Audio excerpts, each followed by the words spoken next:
Welcome. In this guide, we will walk through the step-by-step process of configuring a MongoDB replica set. Let's get started with this exciting journey. A replica set in MongoDB is a group of MongoDB instances that maintain the same data set. It provides redundancy and high availability, and is the foundation for all production deployments. As you can see, data can be read and write in primary node and data can only be read from the secondary nodes. A replica set consists of one primary node that receives all write operations and multiple secondary nodes that replicate the primary node's data. If the primary node fails, an election process automatically selects a new primary node from the secondary nodes. Before we dive into the configuration, let's ensure that we have all the necessary prerequisites in place. For system requirements, you will need 3 MongoDB instances with network connectivity and sufficient storage. In terms of the configuration, you should have MongoDB installed on all the instances. Ensure that all instances use the same replica set name, and configure each instance to use a unique port number. Let's proceed to the next step. First, create a directory structure for your MongoDB replica set. Open your terminal and run the command "dir MongoDB Replica" to create a new directory. Then, cd into the MongoDB Replica directory.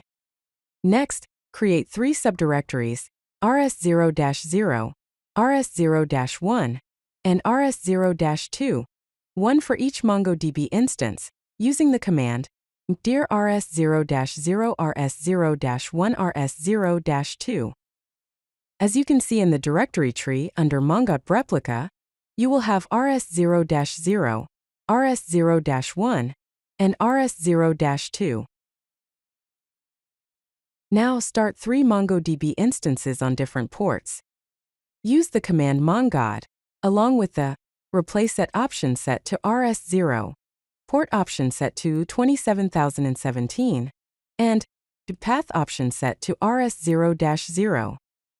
This will launch the first instance on port 27017 with the database path rs0-0. Similarly, use the command mongod, along with the replace set option set to rs0, port option set to 27018, and path option set to rs0-1 for the second instance. Finally, use the command mongod, along with the replace set option set to rs0, port option set to 27019, and path option set to rs0-2 for the third instance. Keep in mind that all instances must have the same replica set name.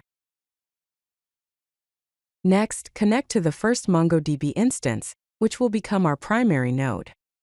Open a new terminal window and use the command mongo, along with the port option set to 27017. This command will connect you to the MongoDB instance running on port 27017. Now it is time to configure the replica set. In the Mongo shell connected to the first instance, use the rs.initiate method with the configuration object. Here the _ID is set to rs0, and the members array defines each member of the replica set with its _ID and host. As you can see, each member represents one of our MongoDB instances, specified by its host address. This configuration tells MongoDB about all the instances that are part of the replica set. Finally, let's verify that the replica set is configured correctly. Use the command rs.status in the Mongo shell. You should see output indicating the status of each member, with one instance designated as the primary and the others as secondaries. You can see an example in the expected result. If everything is configured correctly, you should see that the status primary is localhost 27017, and the status secondary is localhost 27018 and localhost 27019. If you like this video, hit that like button and don't forget to subscribe. Visit CodeLucky.com for more such useful content.